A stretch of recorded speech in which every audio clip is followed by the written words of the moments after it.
Big news in the sports world as a group of women on the U.S. national soccer team reached a $24 million settlement with the U.S. Soccer Federation following that lawsuit over unequal pay compared to their counterparts on the men's national soccer team. For more on this, let's bring in Yahoo Finance's Dave Briggs, who's been following the story. Dave, pretty important conclusion here to this long story.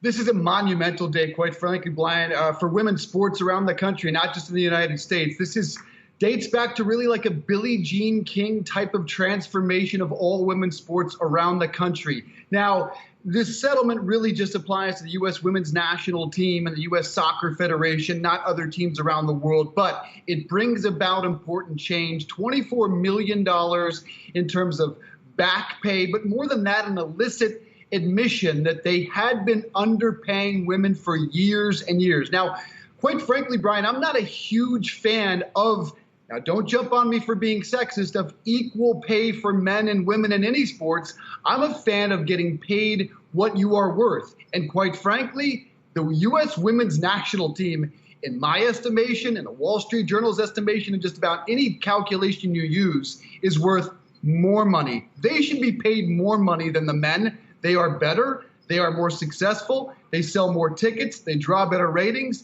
And they sell more jerseys, Brian. So still, huge win for Megan Rapinoe and more Alex Morgan and the stars of U.S. women's soccer and the players of tomorrow. But quite frankly, I think they should be earning more than the men right now. And for years to come, they are far more popular. But this is big change, man.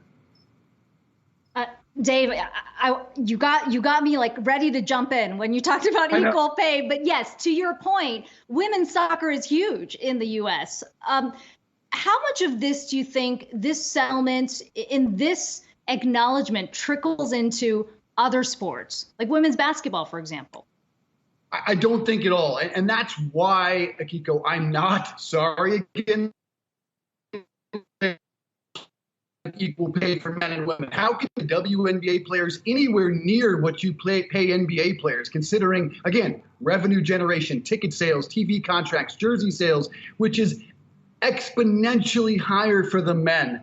And when you look at tennis, for example, women's tennis, much like soccer, far more popular, a far better television product, sells more tickets, draws better ratings, at least in the United States. So a good argument could be made in both tennis and soccer that U.S. women should be paid more. And I am the first one to say that. You cannot apply this to just about any other sport because of the revenue generation.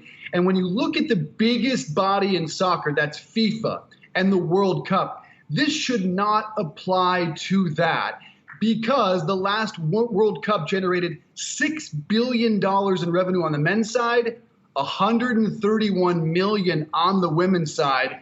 Soccer in the United States is far more popular for women, but around the globe, it ain't even close. It's apples and bananas. Men are far more popular, far more revenue generating. So nonetheless, I don't mean to water down this accomplishment. It is a huge day. As Megan Rapinoe said, when we win, everyone wins.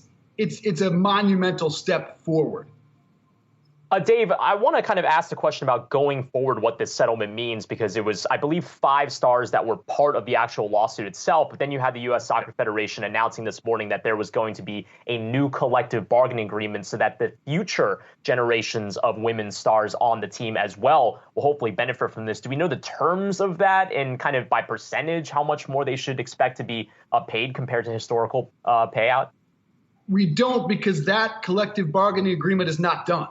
Now, this is all contingent on a new collective bargaining agreement being agreed to, which they have not. The reason the date matters so much is the court case goes before a judge on March 7th.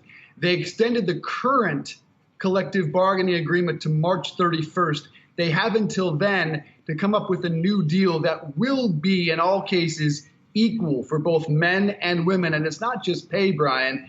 The biggest issue that women pointed out here, which was really gross, was that the working conditions were far better for men, which really makes no sense. We're talking about field conditions, locker rooms, travel. All those things were very different, much higher on the men's side than they were the women's side. So assume that all of those things will be equal. The last collective bargaining agreement had men being paid $263,000 per game on a 20-game basis, where women got paid $100,000, almost 3 times as much for the men. That number will now be equal once they come up with a new. We are under a ton of pressure, Brian, to met equal and to get that deal. Yeah, Dave, I'm going to take a wild guess here and say more people, or the average person, can name a women's soccer star more than men's, at least here in the U.S. Dave Briggs, thank you so much for bringing us that story.